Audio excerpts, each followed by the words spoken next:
And live. All right. And we are live. Yo. Tell me what you know. Welcome to the Sunshine Show. Woo! You guys, girls, ladies, gentlemen, I have such a special treat for you tonight, this afternoon, this morning, wherever in the world you may roam, because that's right, ladies and gentlemen. The Sunshine Show is worldwide. Worldwide. I have the one and only, the most amazing, the most fabulous, the most phenomenal, the most Bowie of them all, Mike Toren in the house. What's What? up, Mike? Boom! I Boom! feel so larger than I am with an intro like that. So, Mic drop. mic drop, but I don't like falling, so don't drop me. No. You'll be fine. We won't drop you. You'll be good. How's the weather in Canada today? Weather is okay. We're about this close from the snow being gone, finally. We got some warm days coming up. Summer's coming. Exciting, because winter can get bent. I've had enough. It's still snowing over there? I mean, it's not still snowing. We've had a few hints of it, but for the most part, the snow is gone. It's leaving. Okay. Very good. Because I know how much you love to make snow angels. Hey, they're for kids of all ages. I don't care what anybody says. And if you haven't tried one, you're missing out. I don't know. Go find a dirt pile if you don't have snow. Do an angel of some kind. You'll be happier for it. I just got to do things. Very nice. Here in Santa Cruz, it was a beautiful, pretty much 55, sunny, beautiful day outside. I spent most of the day at the beach. I know, be jealous. I'm jealous. Just joking. I'm so glad to have you here, Mike. I'm so happy to have everybody listening at home. You guys could be anywhere in the world and you're here with us, and it means the absolute world to have your support. Now, Mike, for the very few people who may not know who you are, give us a brief introduction.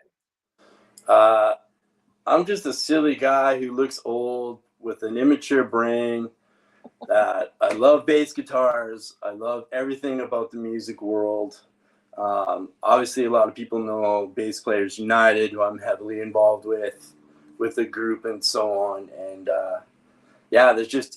I'm just a grateful guy every day, and I just love all the little things. I love the big things. Sometimes I even like just having a really bad day because it makes me appreciate the good ones. I'm that guy. Oh my God. I think we all need a little bit of an attitude adjustment. I love that. I think that's an amazing way to think. It's it just makes life easier. It's really easy to be negative. It's really easy to throw shade at people and throw some hate out and be grumpy. And don't get me wrong, some people are only happy when they're grumpy, and all the power to them. They can complain their lives away, but I'd rather not. It's a lot better place not to be like that. Absolutely. All right, Mike, let's check out this comment section.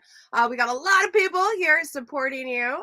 Looks like we got about 60 plus people in the house between Blaze Players United, my Facebook, and my YouTube. So welcome, everybody. Let's see. We got Salvador Anastasia all the way from Florida. What's up, Sal? Thank you for hanging out. We got Vinny Romano. How long does it stay light during the summer in Canada? Ooh, it changes. Right now, I think sunrise is it's about 7 a.m. Sunset's about 9 p.m. Dead on winter, you're looking at it can be dark until 8:39 in the morning, dark by 4:35 in the afternoon. So it really varies. Summer, you can get to like midnight and you can still see on the horizon some light. So it just really depends. Depends on the season. All right. Thank you, Vinny, for our first question. Appreciate it. We got Paul Tar in the house from Colorado. He says, let's see, it was snowing today, and yesterday it was in the 70s. I can't believe it is still snowing in April. But was there a snow angel from Paul Tar? Paul Tar, only you. Shots fired. Yeah. Get it done. We got Foresight Imaging all the way from Arizona in the house. What's up, Burke? How you doing? And a very happy birthday to you. Are you ready to sing Burke a happy birthday? Me? Both of us. Okay, I can try. Right. 1, 2, 3. Happy Happy birthday birthday to to you. Happy Happy birthday birthday to to you. you. Happy birthday, dear Dear Berkey. Berkey. Berkey Happy Berg, happy birthday to you. to you. All Thank right, you. we only lost 20 viewers during our birthday song. Just joking. I see Sal says it is 1,000 degrees in Florida. I do believe that. My mom is in Texas, and she also agrees with that statement. She says it was about 100 degrees there today. We got Kelsey K in the house. Also from Bass Hey, Players Kelsey. United. You and Kelsey are great friends, aren't you, Mike? Yes. Yeah, we chat quite a bit on the old Instagram and stuff like that about music and stuff. She's awesome. I love her videos. She's got an amazing family. Like, yeah, she's top shelf. Yeah, she's really Very cool. If you guys are not already following Kelsey K on all the streaming platforms, make sure to do it today. Very great content from a very amazing basis. Let's say we got Mark Brandwood in the house. He says, slap that bass. I love how he has a picture of a huge fish for his profile picture. Oh. Is that right? I'm pretty sure slap of the bass or the bass. Oh, yeah, right there. I just saw it pop up. Holy moly. I think that would slap you back, actually. Wow. We got Jake Hernandez all the way from San Antonio, Texas. What's up, Jake? Hey. Thanks for hanging out. We got Brittany Latimer from Idaho in the house. What's up, Brittany? Tomorrow will be Brittany will actually be on the show tomorrow, so you guys come back to kick with me and Brittany. We got Blair Cooper here from Long Island. We have a lot of family in the house. Are you ready to get this party started, Mike? Boom. Let's go.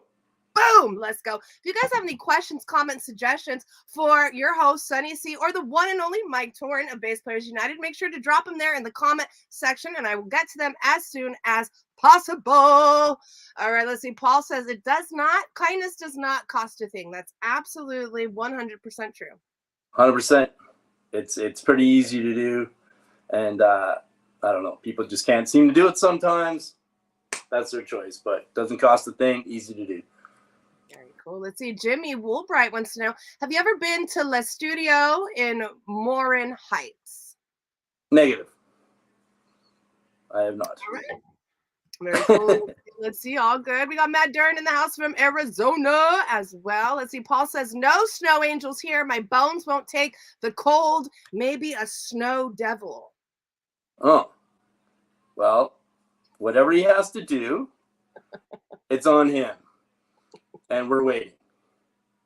We are waiting. Pics or it didn't happen, as my beautiful secretary Donovan down in the basement likes to say. Yeah, exactly. Has to have a picture. Pics or it didn't happen. Edward in the house, first time watching, just started learning bass at 75 years young. Boom. Welcome to the party. Welcome to the party. I love this. Yeah, that is awesome. Good for you, sir. Great. Good. We got Kevin in the house from Kansas. What's up, Kevin? Thank you guys all for hanging out with us. All right, Mike, I want you to kind of give us a little bit of a history on your journey into the bass player's world. Wow. Not much of a journey. I guess it's kind of a little bit of a similar story to lots of people who probably even watch this right now, and even yourself. Obviously young, started in music, not the direction you thought you were going to go, but started in music. So I played clarinet as a kid. As a young fella, and like all the way like in junior high and into high school. And high school is where I kind of faded out because, of course, when you're young, none of that stuff's cool. When you're old, you're kind of like, should have stuck with that maybe. That might have been kind of neat to do now. But, it's just one of those things it's not your path. It's not your journey because you don't understand it at the time and you just kind of move on. So, but basically having the music in you already, you naturally in some way, whatever your avenue is, you're going to find it and you're just going to go that route. And for me, it just ended up being, obviously clarinet, but also grew up like a BMX or skateboarder.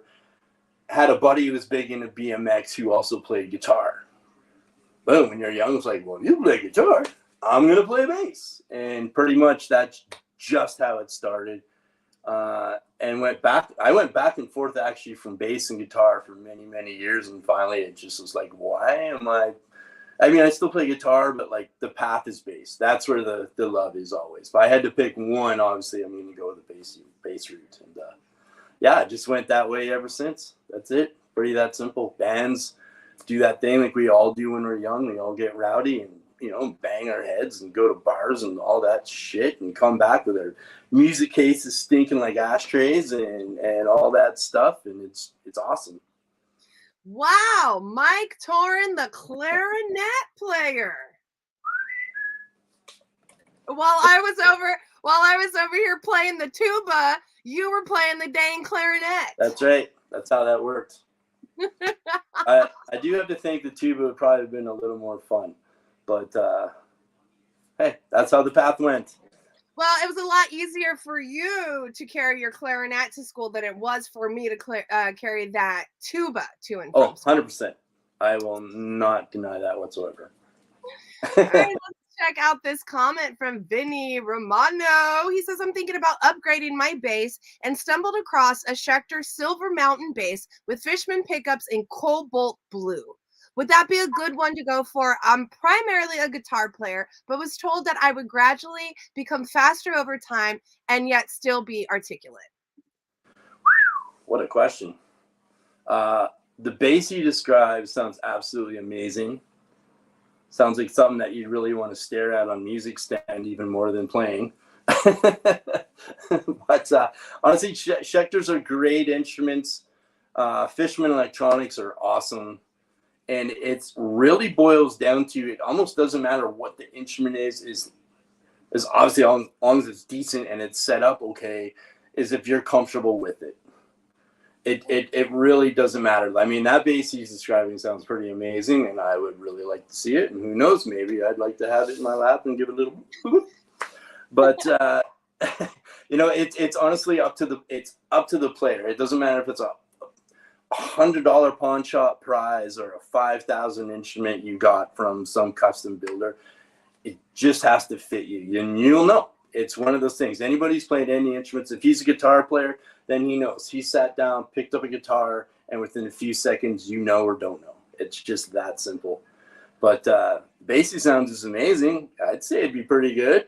Yeah, keep us updated, Vinny. We would love to know if you go with the Schecter Silver Mountain bass with Fishman pickups in cobalt blue. Yeah, sounds gorgeous. Let's see. We got Randy Nicholas in the house. Randy, we love Randy here on the Sunshine Show. He's a gem. He is such some would say a diamond in the rough. Yes, I like it. Let's see, Brad. I began with a tuba too. Deep piece, and you would use a word that I'm going to fumble. Equanimity? Equanimity? I'm going to have to Google that one. Yeah, I'm just going to give him props for a deadly word. Like, I honestly have no idea what that is myself, but it's in the same sentence as deep peace, so it's got to be wicked. That's how I'm going to. Brad, I love you. I love the tuba and all the tuba players. We got Jesse in the house from Arizona. What's up, Jesse? How you doing? All right, let's see. Mike, what was the first bass that you actually started on? My very first bass I actually had was a P-bass copy from a company called Series A. It was a silver sparkle with a black pickguard. Ooh. Yeah, it was again at the time, you don't know, it just looks kind of cool.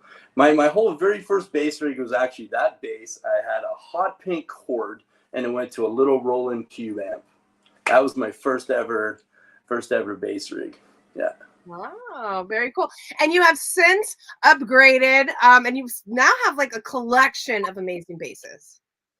You know what's happened actually with instruments is I've gone from having just going through life and having a ridiculous amount of stuff to actually, I mean, I've gained a couple lately, But I've really just acquired things that I just really like or have sentimental value, and just ones that I'll really just play instead of just like looks cool, has dust. Maybe I should do something about that. So, yeah. Yeah, very cool. Let's see. Don McDaniel, Randy wants inside. He's knocking on the door. Let him in. Don, please. My goodness, I can't take you guys in the comment section over here. Just joking. I love you all. Dimitri in the house. Dimitri. What's up, Dimitri? He wants to know, do you have a favorite key that you play in? Oof. I pretty much play standard, pretty much in E. Sometimes I'll drop it down to D, but pretty much I have weird quirks. I like to do things that aren't trendy. So when all of a sudden, like, all these heavy bands are dropping down to D and C and playing these heavy silliness. I mean, don't get me wrong, it sounds amazing. I just don't want to do that. So I'll tune up to D, and I'm like, I can be heavy in D. Look, I'm heavy. So, and that's the thing. So mostly right now, I think everything I have is in D. I just play standard, and it's somewhat easier if you're just going to jam along with the radio or whatever too. You don't have to sit here and do these weird hand positions and tune on the fly and mimic it. But yeah, pretty much E, sometimes down to D, and then I guess it comes down to whatever you're learning. Sure. Absolutely. Yeah. Okay, this is my favorite question of all time ever, I must say.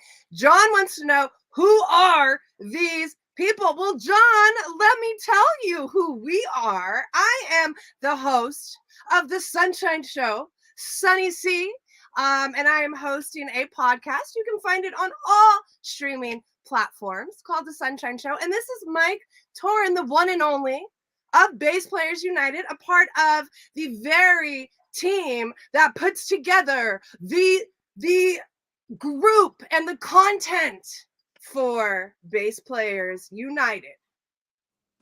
Yeah. Was that accurate? That's pretty close. Again, I feel like you made me all like, whoa, and really I'm just like, hey, what's up, guys? Like, Well, let's talk a little bit how you got involved with Bass Players United and what Bass Players United means to you. Wow, how I got involved with Bass Players United, and I want to say, I just looked this up not too long ago. I think it's about 9 years ago already now. Something like 8-9 years ago. Adam will have to confirm on that. I think it's like 9 years ago. And honestly, I was just a part of the group back then. And I just remember, I don't remember exactly what the post was, but it's, again, going back to my roots, and I don't like bullies, I don't like assholes, I don't like any of this stuff. And I just remember it was somebody going at somebody about their choices of gear and what they were after. And, Adam, 10 years, there we go. And it was just, I just replied back, and it was just basically like, no, that's not right. Like, it doesn't matter. It doesn't matter what you play. It doesn't matter how you play. It doesn't matter who you play it for. One note, 1 million notes, pedals, no pedals, pick, no pick, all that shit. It doesn't mean a thing. It's just what you want to do with it. And it's nobody's right to tell you how to play or whatever. No one's going to tell you how to play your tuba or your basses or pet your dog or your pig or whatever. Like, this shit's fine. So mind your own damn business. And you can either accept me for it or not. I mean, it's always somebody's choice. But, yeah, just be happy for people. Like, if somebody wants to play one note, cool. They want to do something cool. And, like, it's the worst thing for me, too, is people hide behind the keyboards and they hide behind their tablets, and we've all been victim of this.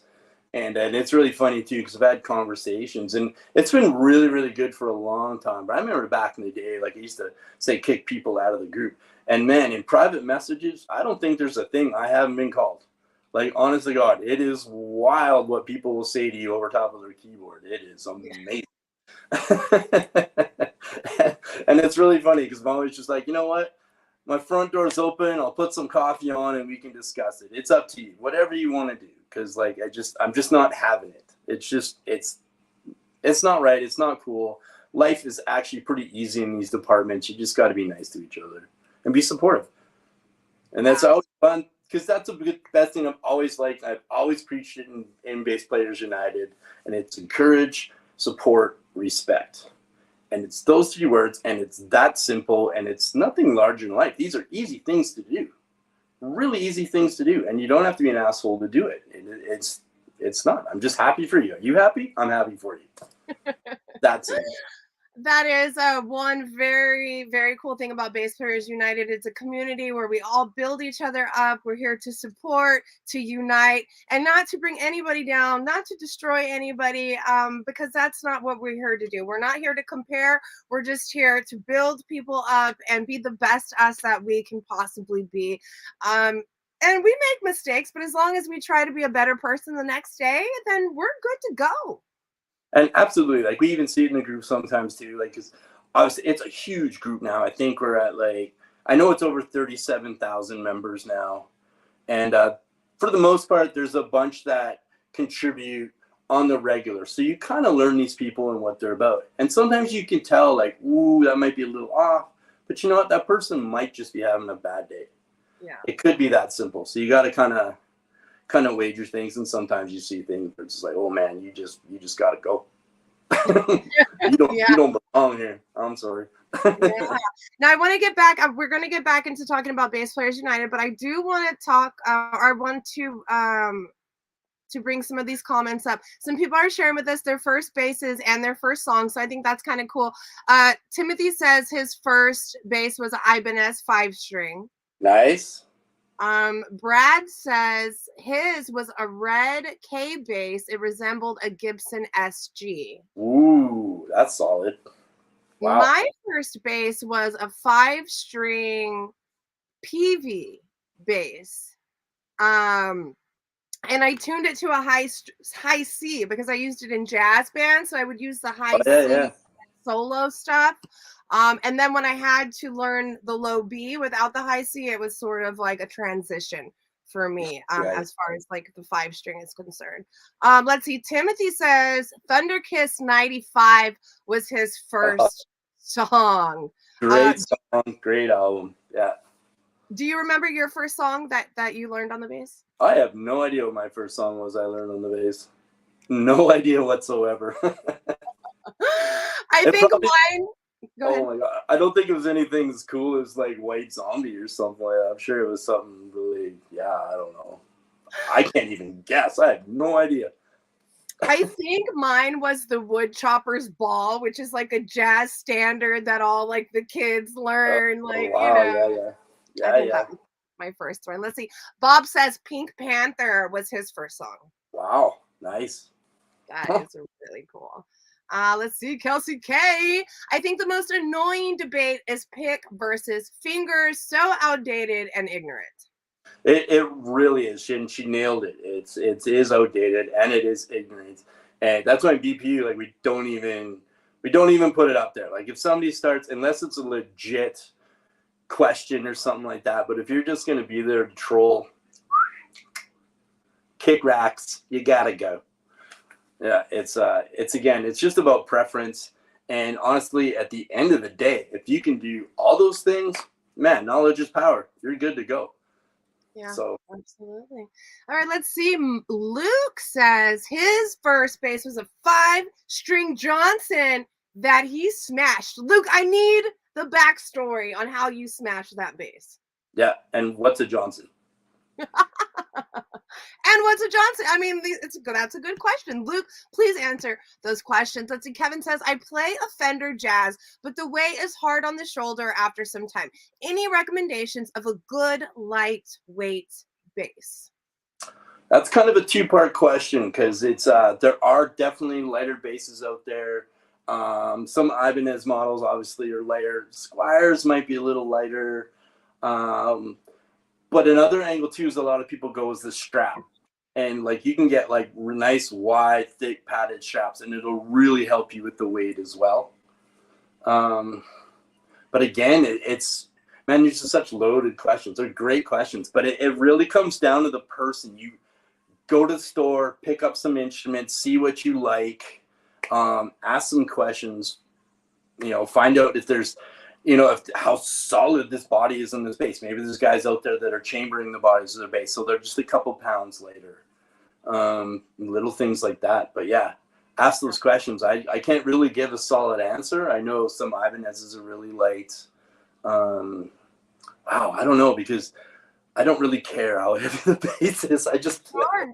No, So, that's, I mean, all my basses are heavy. I have obviously Rickenbackers, 2 Rickenbackers, and then my hammer bass, my 5-string hammer bass is actually not as heavy. And actually my machine gun bass that I just got is very lightweight actually. And that is an amazing bass. It is a mono basso bass. Am I saying that right? I feel like I am, and if I'm screwing that up, I apologize. But I see that John Hines is here in the building, so John, you can confirm. I believe it's mono basso. All right, let's see. Randy says his first bass was a 4-string PJ Ibanez brick. All right, Randy, do you still have this 4-string Ibanez? We need to know. Let's see.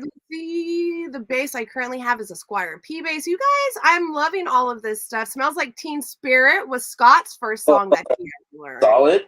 Great first jams. Absolutely. Lots of fun, anger. Just have good times. Yeah, love it. All right, John, this question's for you from the one and only John Hines, the big old nasty get down. When and how did you first get involved in the Suicidal Tendencies camp? Oh, great question. What can I say? Suicidal Tendencies, for me, can do no wrong. They've been pretty much my favorite band my whole life. So, as most music fans go, when you have favorite anythings, bands, instruments, whatever, you follow what's happening, what's next, what's going on. So I've always been a fan since I was a kid. I was a fan of ST. And then basically how I got started was, how would this work? Like I remember flying to the States a couple times, and I saw them a couple times in the States and met like Mike Muir and those guys then. So I met them, but not really had a relationship. It was more like me, inner child, going, oh my God, and just having a great time. But the more relationships started after Raw joined, and how that basically happened, I got a hold of Raw because they were planning a Canadian tour. And I got a hold of him. I said, hey, man, when you're coming through my town, like, let's do lunch. Let's hang out even for 5 minutes if you got the time, depending on your schedule, right? Bands can be really busy or not busy. You never know what the day is going to be like. And he was just like, yeah, cool, no problem. So I was like, sweet. Just like that, I went, sweet. And so anyways, time goes on. And it's kind of an interesting, like, scenario. So we had a local band named Tymo. They had a awesome band, by the way, thrash band, really good. Their bass player broke his arm skateboarding. So they asked if I would fill in, and I was like, yep, I'll do that. So I'm literally sitting at home, and I got headphones on, and I'm learning like Slayer and Exodus and some of their, their own songs. And I'm just like, oh my God, like just cramps. Like, I am not used to this thrash stuff. So anyways, out of nowhere, all of a sudden Ross sends me a text message, can I call you? I was like, perfect.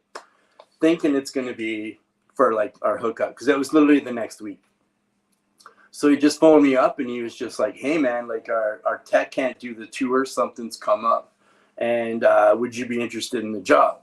Of course, this is like 2-part mic, inner child going, and other mic going, yeah, absolutely, sounds like fun, let's do it.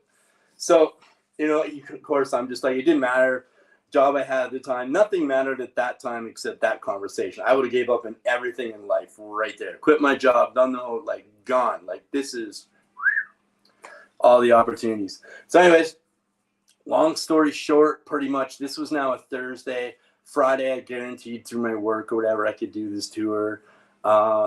Saturday morning flights were booked. Monday I was on a plane to Vancouver, and just went across Canada with them as their bass and guitar tech. Wow. And basically how that happened, yeah. Just boom, boom, boom. And probably one of the greatest couple of weeks of my life, I gotta say. It was pretty epic for a little Canadian guy over here. It checked so many bucket list items off. Like, it was just amazing. And I have I was actually just looking at that tour. It was 5 years ago already. I can't believe it. And man, I still have memories like it was last week. It was just so good. Oh, I can imagine. So Dreams do come true. they Right, do Mike? come true. And you know what? It was such a good, and all the guys were so amazing. And it just like, every time I tell the story, I'm just like, if anybody can have this experience, go do it, because it's different than your everyday life that if you're not used to it. Like if you're not in that world 24/7, it's different for you. And it's just cool to experience like the big tour buses and the hotels and the going across the country and the planes and like all these things. It's cool. It's a different world, and it's just a lot of fun. Yeah. Well, it was a lot of fun for me. And it could be a lot of fun for all of you at home too. Yeah. What we do here on the Sunshine Show is we manifest things, we put it out into the universe. Now, manifestation does not just mean it's going to fall into your lap. It means a lot of hard work, but it just means setting your intentions and your goals and working towards those goals. 100%. 100%. Boom. Boom. And you don't always have to tell everybody your manifestations. That's part of it. You got to keep it in here and work on that shit. Oh yeah. All right. Let's see. I'm trying to get through these comments. You guys, thank you all for hanging out with us. Thank you for dropping the comments. If I missed your question, feel free to drop it again. Let's see. So Luke tells us it's exactly why he smashed his bass, was because Johnson was like a knockoff Jackson to me. I was practicing in my friend's garage and I ended up feeling the music too much and I just felt obligated to destroy it. I ended up chipping the floor tile in my buddy Josh's garage and his mom got super mad at me for a week. But it was only a week. What's a week? You got a whole life to tell the story. Right? Amazing. Dude, when I was in one of my first bands, like in high school, I remember the singer's mom legit ran over my bass case with her like SUV. And I'm like, what is going on? Like the bass was fine. I mean, the bass case was like a disaster, but the bass was fine. So. Wow. Yeah. That's crazy. Let's see. Vinny says Yellow Submarine was the first thing he learned on bass by ear. Nice. Very, very cool. Jeff, my first bass was a Baldwin Baby Bison bass, scroll headstock. I'm old. Jeff, you're only as old as you feel. That is a pretty amazing bass for a first bass. Wow. Adam Phillips of Bass Players United. My first bass was a 72 Fender P. It was a gift from my dad, which was his. That is awesome. And that is a nice bass. I've seen that in pictures and stuff. And yep, that's a good one. Adam, are you still playing that bass? I want to know. He still has that bass. Oh, yeah. I know he does. Timothy, I've got a Nicky 6, Deep 6. I play with fingers and picks depending on what style. There it is. You play what you like and you play it how you like. It's that simple. Now, there was a comment up here from Randy who was answering Kelsey's comment about, pick versus fingers. And he says, Kelsey, I always answer these debates with real basses don't even need strings. No, they don't need strings. You just have to have that wood just beat on it. Oh, see, Adam, it's almost like a field of dreams having Bass Players United. All these incredible leaders just showed up. Mike is a great ambassador for the bass community. Ah, that guy. What a guy. Have you guys ever met in real life? We have never met in real life, actually.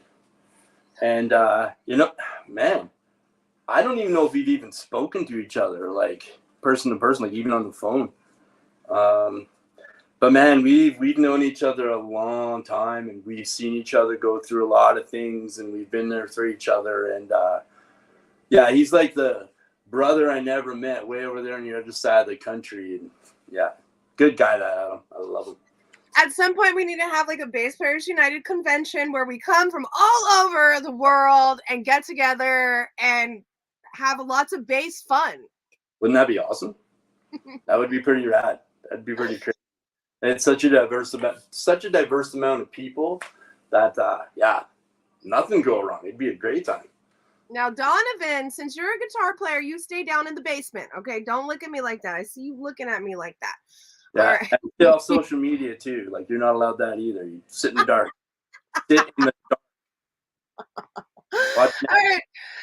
Comment from Mike. Let's see. I played tuba and still do. However, my junior high band director got me to take up upright bass so I could play in the school dance band. In my junior year, my dad bought me a short scale, no name bass guitar from Gemco maybe. I was planning to make it a career as a bassist. In college, I ended up back on tuba. I continued to play some on bass guitar. I've acquired a Fender Jazz copy that I still have and bought a Fender MB5 for my son. I have a 1946 K upright and play an NS design CR4 fretless. Whoa, Mike!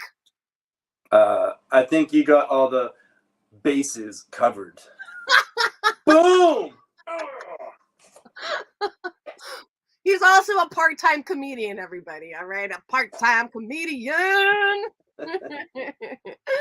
Very, very cool. You guys are hanging out with Sunny, C of the Sunshine Show, and Mike Toren of Bass Players United. If you guys have any questions, comments, suggestions, keep dropping them in the comment section. All right, let's see. Galen says, all Mike wanted was a Pepsi. Yeah, I've had some. Yep. Bob says, I played good reference, though. What's that? A good reference, though. Bob says, I played in a Pantera tribute band for 7 years. That's a solid ride right there. Absolutely. Those are some good heavy jams. I always wanted to start a all-female Red Hot Chili Peppers tribute band, cover band called Mother's Milk. I think that would be fire. That's brilliant. That's actually really solid. That'd be perfect. Get it done. Well, I'm doing it. Do it. All right. Bob says I have a Spectre Rex Brown signature 5-string he signed for me on his tour bus. Well, that's pretty rad. Being a Pantera band and you have an autographed Pantera bass. I don't know. That's pretty wicked. Now, what kind of things did you get autographed when you were on tour with Suicidal Tendencies? Nothing. Ah, what? I don't have anything signed from that tour. Oh, interesting. All right. Well, I mean, you got a lot of good memories, though. I have a lot of good memories, and I've got some great swag and some I have a bunch of little things. Like I have a bandana right here. As funny as this sounds, this bandana right here, it's Suicidal bandana. This is the bandana they actually just put the stickers on in the merch booth. Ah, okay. So that was kind of like one of those things, yeah. So I have a bunch of little things that are like that, little mementos and stuff like that. Yeah. I don't know. It's too busy having fun, I guess. I don't know. I don't even have very many pictures of the whole tour. I was just too busy living my little kid dream.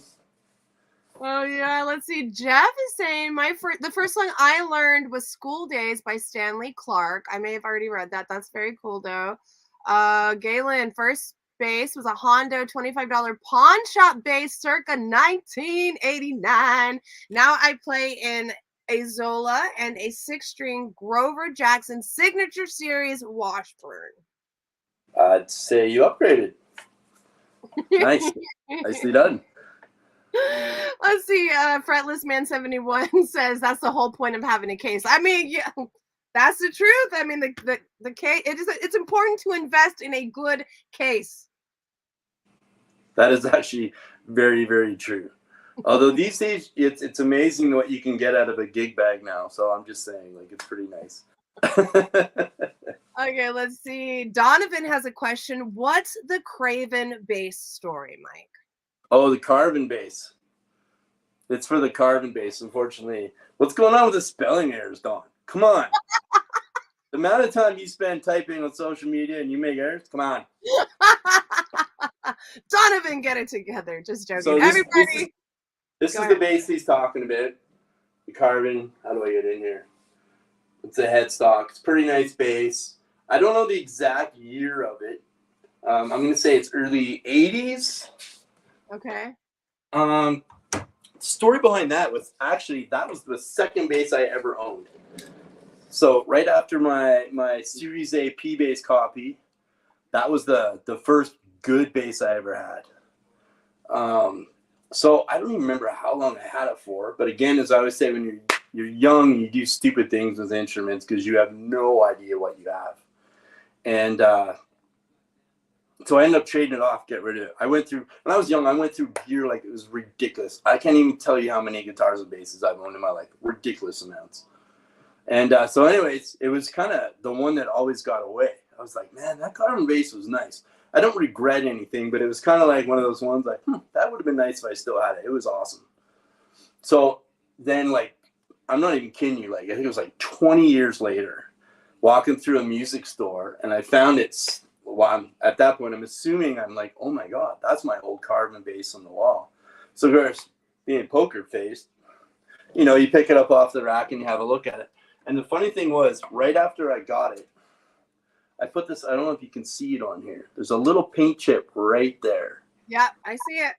So so I get it off the wall and I'm like, yeah, that's pretty cool, nice face, whatever, blah, blah. And I'm like, holy fuck, poker face, like, this is it. Like, oh my God. So, and then, but what the thing was, they wanted like a ridiculous amount of money for it. And I was like, as much as I'm sentimental, as much I'm also a realist. And I'm like, that is ridiculous. And I am not paying that amount of money for that bass.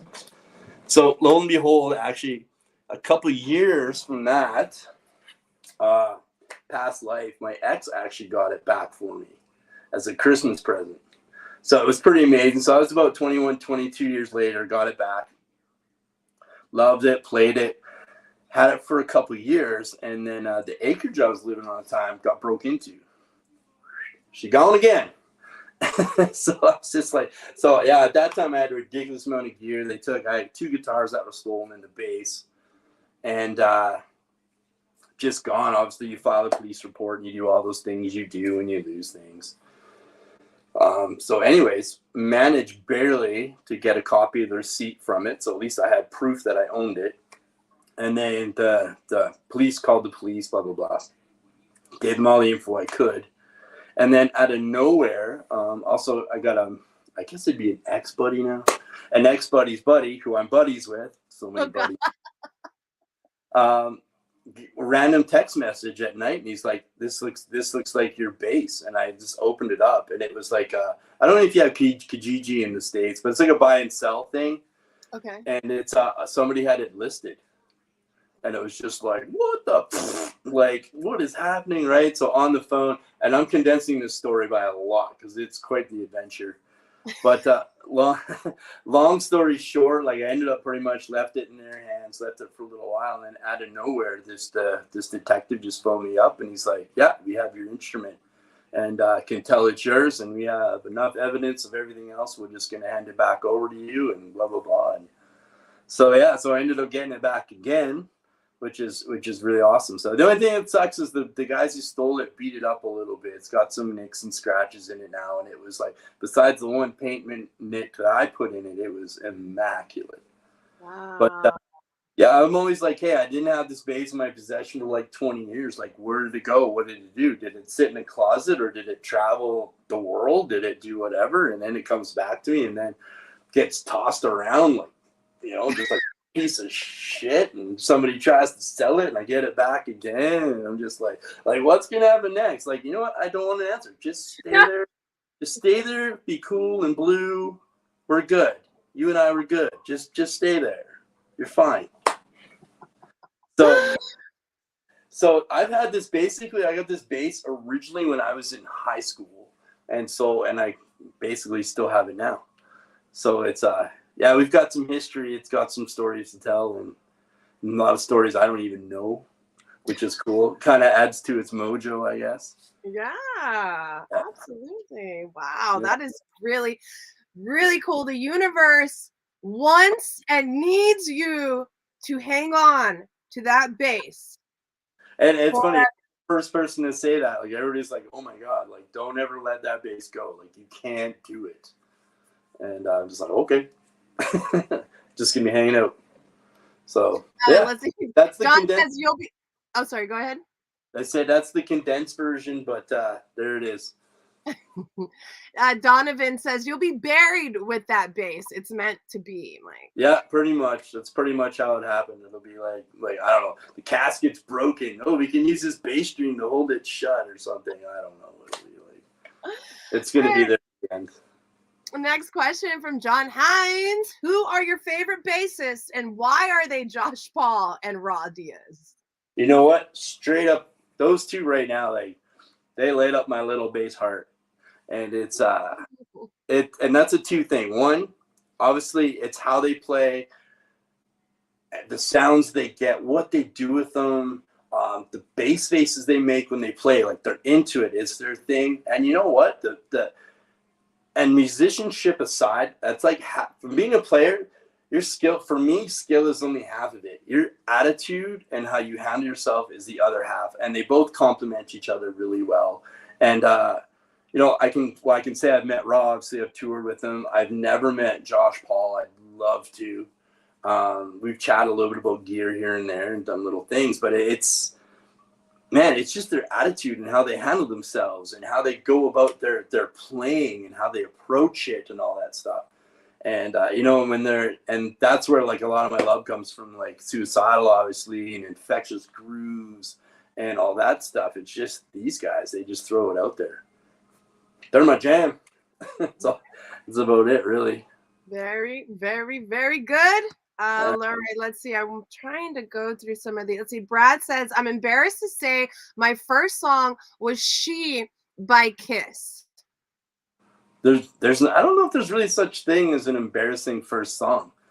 Honestly, like it can, man, I'm sure there's some people around there that go on, bop, bop, you know, just doing some Hanson Brothers, and they're like, shit, but I should be playing Slayer. And it's like, it is what it is, man. Your path's gonna take you where it goes, and you're gonna learn. It's like sometimes I tell people, they're like, oh, I'm in a rut. I'm like, you know what? Just play while you're watching TV. Jam to some commercial jingles. Just play. Just go with it. Go.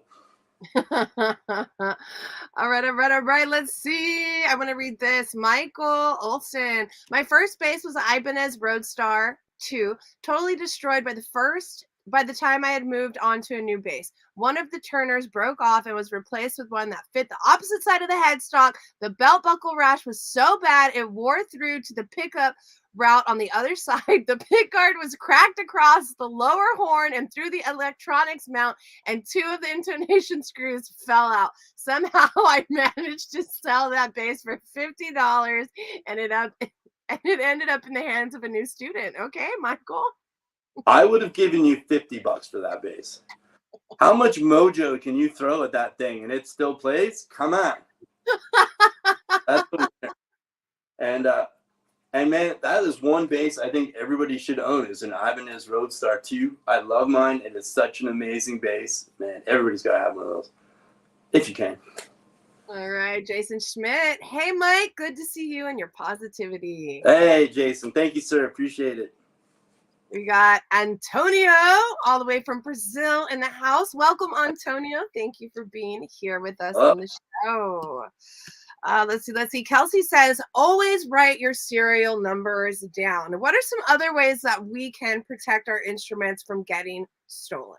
A good one I do once in a while, and it basically goes right off the same thing as Kelsey does, is I actually take pictures. Like, I'll take pictures of the instrument front and back and of the serial number. And then if you can, like, I'm not a big techie guy. I don't have a laptop. I don't have any of that crap. But, I mean, if you have a way to back that stuff up and then you can always prove it, then you'll be good to go, right? So I am like a big and you know, I don't have this yet, but I just feel like we should like really be putting trackers and tracking devices somewhere in our instruments or our cases if we're out on tour, or if they're like somewhere where we can't see them within like eye reach. I just feel like that is something that we should normalize, because way too many instruments, trailers are getting stolen. Yeah, 100%. It's like a plague. And so very few instruments like you ever get them back. Like, I had 3 stolen, and it's still a miracle I got 1 back. Like, I thought it was gone. As far as trackers go, I want to say I heard not too long ago that you can get like your own little trackers and you can put them in your cases and stuff like that. You can never go wrong with tracking your stuff like that, right? Especially like, and that's a two-way street too. Like a lot of guys will buy cheaper instruments just to tour with, just in case something happens, right? But there's guys out there who are gonna tour with their like 1947 Gibson acoustic that's worth like $1 gazillion. Like you can't even get the mojo out of that.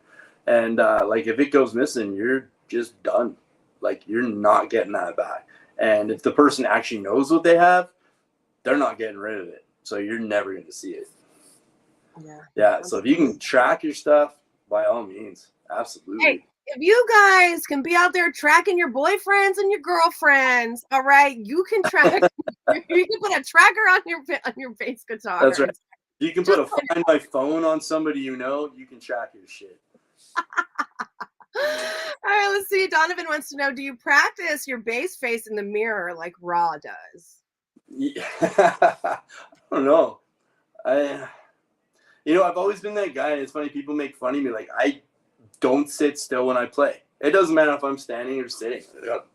You gotta move around. You gotta feel that shit. You're like, it's just the way I've always been. And it comes back to, and for me, it comes back to watching bands, and it's or playing in bands, I should say. It's like somebody paid money to see me play. I got to give them something. Plus, I love doing this. So why am I not just giving her? Like, let's go. Like, attack that beat. Just have fun. Make the faces. Enjoy it and feel the music and stuff like that. You have to. And everybody's different. Like, I'm not saying you have to do these things. Because I've seen players who, man, they don't even blink. But there's just something that they'll do. Like, it might be the most subtle little head nod or something. And you're like, aha, you're into that. I can tell. And that's what makes it all great, right? Because everybody's different. But as far as practicing bass faces, nope, this shit's just natural. It just comes out. Oh my gosh, let's see. Oh, we got Andy Williams from Canada in the house. Hey, Andy. Love Andy. Love him so very much. Thank you for hanging out. We got Michael Vidal all the way from Florida. What's up, Michael? How you doing? All right, a lot of people are saying put a tracking device. Vinny's asking something like AirTags. Now, I originally thought maybe AirTags would be a good idea, but I read somewhere that maybe there's only so far of a distance AirTags can go. So I don't know. Look a little bit more into what kind of trackers would be the best for your instruments, but give it a little thought. Research. Go ahead. I said just research. Got to look up all things. Absolutely. Galen says, take the additional half hour to break down and pack your gear. I've lost more equipment at the hands of people I knew than for any other reason. That's actually very true. And I'm a very protective person, so I've always done that with my own gear. I've always packed my own gear, set it up. I'll help everybody else under the sun, but I'm good with my stuff. Like, no problem. It's very true. But it's so relative, right? It all depends on the venue. If you're playing the most shady place in the world, yeah, you might want to be a little more watchy what you're doing. And some venues are really good. And it's whatever habitat you're in, I guess, for lack of a better word. Sure, absolutely. Let's see. Luke Benya says, the only difference is if I lose my girlfriend, I won't be as sad as losing my bass. Luke, you are a comedian, and that was very funny. But what if the girlfriend has the bass? Oh. Just saying, you're throwing karma into the wind. That might be karma. Let's see. Don says, I put a tracker on Sunny. It blew up this weekend. We had the Pleasure Point block party this weekend, and boy, that was a whole hootenanny of fun. And Don wishes he could have come, but I didn't let him out of the basement, so he did not. He was not invited. But I do love you, Don.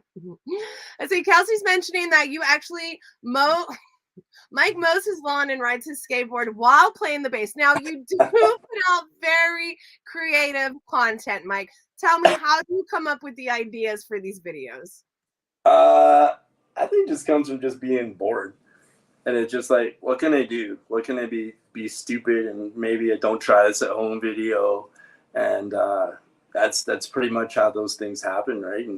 And like around here, like I don't do it too much anymore because a lot of the people are now doing it. Again, I don't like being trendy. But yeah, I used to just ride around the neighborhood and just play my bass and ride my longboard, and it was just fun to do on a nice day. And the lawnmower tractor video, man, that's always a favorite for everybody. And that's it's a great video, but oh man, yeah, do not try that at home. Yeah, that's a no. It's a good thing I survived that one, and the bass survived, and the bass survived. The best part about that video is like just the like waiting, like what's gonna happen. You hear the like the riding lawnmower, and for people that have not seen the video, basically it's like the camera's set up in the garage or whatever, and like you hear this riding lawnmower, and all of a sudden out of nowhere, it's it's going by, and Mike is standing up on the lawnmower, freaking playing his bass. It's epic. Yeah, that bass turned out really well. Or that video turned out really well. And yeah, no mics or basses were harmed in the making of that video. What we don't know is what happens when Mike gets to the other side of the garage. That's where the adventure was. Yeah, that was I don't say I think all these things all the way through. There's a little bit of a steep learning curve. So when you get to the other side, you're like, shit, like I have to get off. I have to not hurt myself. I don't want to bust my bass in half. What do I do? So yeah, what you don't see after that is I literally had to do the bail and then go for it and hope I just live. And then of course I rigged up the lawnmower, of course, so it was just running. So even though I bailed, lawnmower's still going. Like this could have been the most epic John Deere commercial ever for lawnmower tractors. And I could have been endorsed. Maybe I should be wearing green and yellow John Deere gear right now. And but yeah, it was fun. It was a lot of fun to do. I laugh every time I see it still, and I probably watched it 1,000 times on my own. So it's pretty good. Oh man, so much fun. All right, let me read this really quick from Luke Patrick Pena. I performed with the DJ from Slipknot off the back of his tour bus. I dubstep beatbox after he got off stage. His father, this father and son walked up to me and asked for my autograph, and that was the first moment that I felt proud of myself and understood what my mission is in music. Now I rap in alternative music with friends and also have my own little studio I'm building up, so I'm gonna have new stuff out with better quality sound. You guys can check him out on YouTube. Just type in the Facebook name Luke Patrick Pena. Thank you, Luke, so much for sharing that with us. And it's amazing to like progress as a musician and be able to like have moments like that just like really stick with you and encourage you to continue on your journey. Absolutely. Those are the little cool moments that get you out of your slumps, that give you that little bit more drive, that little more something that you know that maybe not every day is going to be a great day in this musical journey, but there's going to be those moments that are going to make it all worthwhile. Yeah, that's awesome. That's a great story. Love it. Absolutely. All right, guys, we're going to start wrapping this up in about 5 minutes. We've been going strong for about an hour. Time has flown by. Strong for an hour. So if you guys have any last minute questions, comments, suggestions, drop them there in the comment section. All right, let's see. Really weird. This thread just came up, so thought I'd post this. Thank you. Well, thank you for hanging out with us. Hello, and thank you. This video has been brought to you in part by John Deere Tractors. Says the guy from the basement. He has risen to mow your lawn. Andy Williams says, Energizer Mike Toren. I got this. All right, Mike, one question I ask all of my guests that come on the show. If you could throw a dinner party for any 5 musicians, dead or alive, who would those 5 musicians be, and what would you serve at your dinner party? You know what's funny is I knew this question was coming, and man, I don't know if I have a really solid answer. There's so many people I think would be great to just sit around the table with. A bunch even that are in this video right now, like Kelsey would be awesome. Yourself would be awesome. John Hines would be great. I've really been following him lately and the things he does. And man, I know he's got some great stories.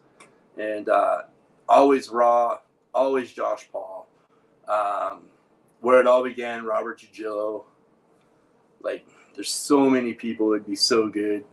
And, I don't know what I would serve. I'd probably just say, you know what, this is where we're going to meet, and it's just going to be whatever they have there. And we're just going to have a good time. No pressure.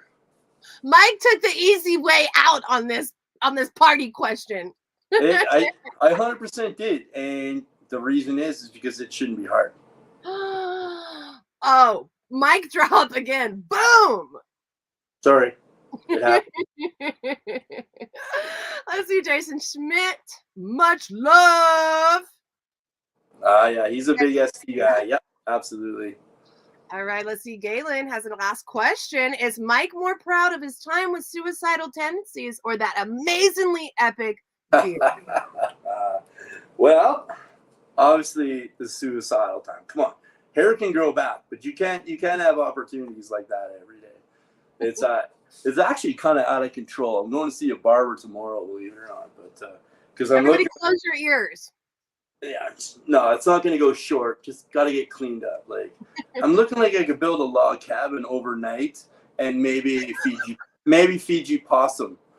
I don't know. Like, it's got to get cleaned up a little bit. It's a little out of control. Could you play your bass while you build the log cabin? Could you build the log cabin with your bass? I'm going to build a bass and log cabin at the same time. Give me that same wood, they're going to match. I'll hang it over the mantle. There'll be a nice fire, fuzzy bunny slippers. Like, it's going down. It's happening. Dude, I'm there. I am there for it.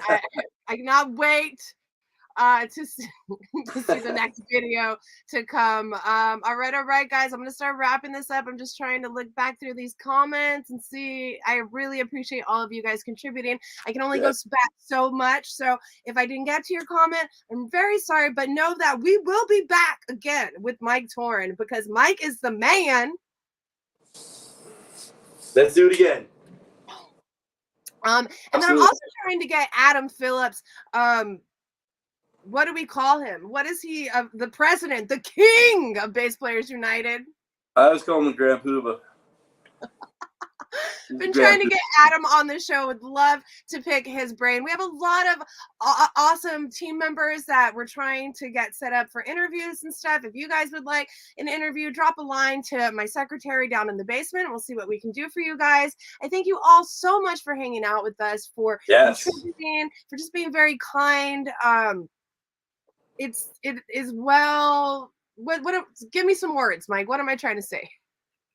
Be kind, be cool, be rad. As cheesy as the sayings are, live, laugh, love are a very real thing. And just be good to each other and be good to yourself. It's that simple. Yes, absolutely. And I know you've started saying a lot too, and it comes down to one thing too, is you just have no idea what anybody's going through. Everybody has battles. Yeah. So don't be an asshole, because somebody could be having a really bad day. And just give them a smile, a hello, a simple high five, something cheesy as shit just to make someone's day. So very, very nice. All right. Yeah. See, the godfather of bass players. Oh, we like that there. All right, let's see. Luke says, be kind, rewind. Absolutely, you guys. So I guess last question, best piece of advice you can give everybody listening at home. Best piece of advice to give anybody. Life is hard. Life is going to suck. Life is going to be rough. Life is going to be tough. It's the number one thing you can have in every day is your attitude. How you hit any situation, whether it's your musical playing or people, your job, some jerk who almost ran you over in his Volkswagen. Like, there's just, you be mad for a moment. That's okay. Everybody has to have emotions, but just assess it, take a step back, breathe, and just live your life. It's just be grateful for what you have, and don't want everything. Just be grateful, and the wants will come and the things will happen. And just like I said before, be good to yourself, be good to each other. That's it. Awesome, beautiful advice. Thank you so much, Mike. You guys, this episode has been brought to you by Bass Players United, by Sunshine and the Bass Kids, Rocksteady Collective. If you guys are not already following the Sunshine Show, wherever you listen to your podcast, Apple Music, Google Podcasts, Spotify, all the things. Make sure to just go like subscribe, put a little like, whatever you want to do to support your girl. I would appreciate that. And even if you don't, I just appreciate you here being here with us tonight. So I guess on that note, we're gonna wrap it up. Like Mike said, you guys make sure to be kind to everybody around you. You never know the battles that people are facing. Try to keep a smile on your face and be safe out there because it's a very dangerous world. And love hard. Yep. All right, Mike, is there anything else you would like to talk about before we get going? No, I'm pretty good. I'm pretty happy. This has been a lot of fun. Just really want to thank everybody for hanging out with us. It's really cool. You spent some time with us and you gave up some time to spend with us. So I appreciate that. And yeah, just, man, be cool.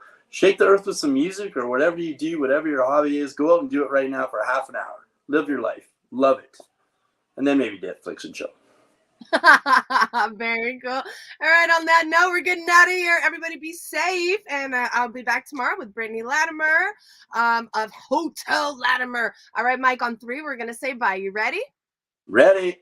1, 2, 3. See ya.